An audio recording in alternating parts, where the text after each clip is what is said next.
In recent years, buy now, pay later services have spread widely, becoming a significant part of daily life for countless users across the globe. Among these services, Klarna stands out as an easy and quick option, letting users buy products instantly and defer payment or split it into installments.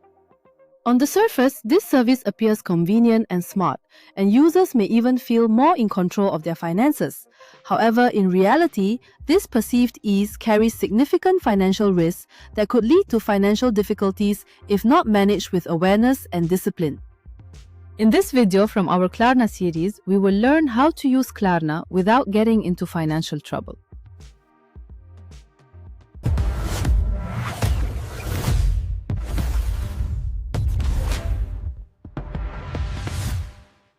Services like Klarna are based on a simple but effective psychological principle: reducing the pain of paying. When a user sees the full price of a product, they might hesitate to buy it. But when offered 4 small payments, the decision becomes significantly easier.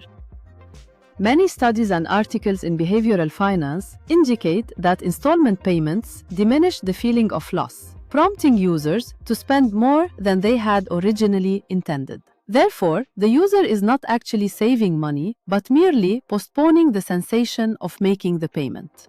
A user rarely gets into financial trouble because of a single purchase. The problem builds up gradually. It begins with buying just 1 or 2 items. Then, with tempting offers and easy payments, the user soon faces many concurrent financial obligations. Reports from sites like Consumer Reports reveal a significant percentage of buy now, pay later users have been late on payments at least once. Often, it's not due to a lack of funds, but difficulty keeping up with numerous simultaneous payments. Herein lies the real danger, not the payment amount, but their number and timing. While Klarna isn't always seen as a conventional loan, it can evolve into a significant financial burden under certain circumstances. First, its extreme ease of use makes it easy to make unwise purchasing decisions. With a single click, a user can enter into a financial obligation without truly reviewing their financial situation.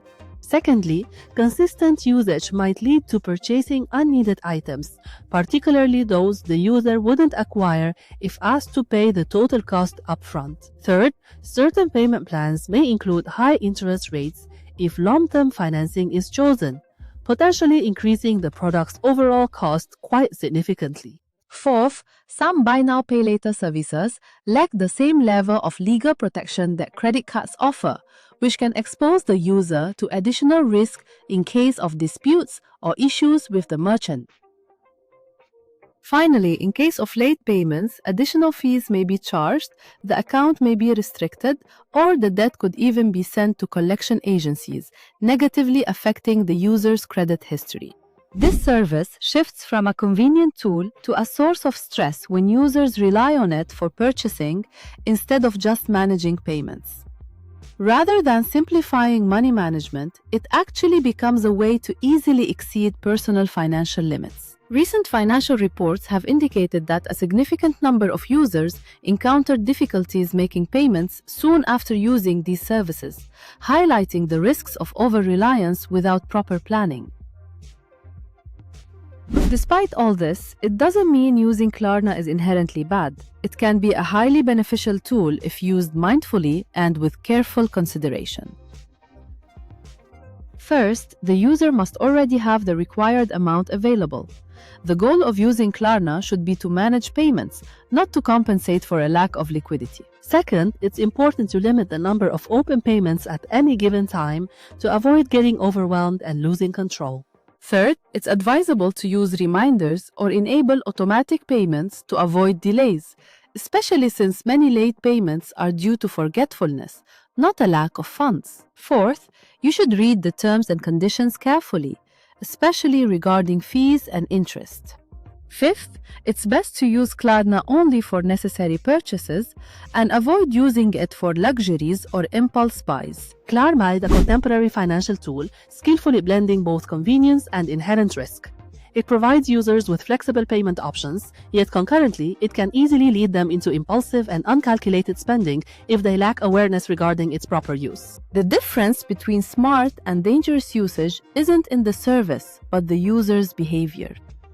Those with financial awareness and spending discipline can benefit from this tool without any problems. But those giving in to temptation may find themselves in a spiral of debt. In the end, the most important rule remains. If you can't afford to buy the product without installments, you probably shouldn't be buying it in the first place.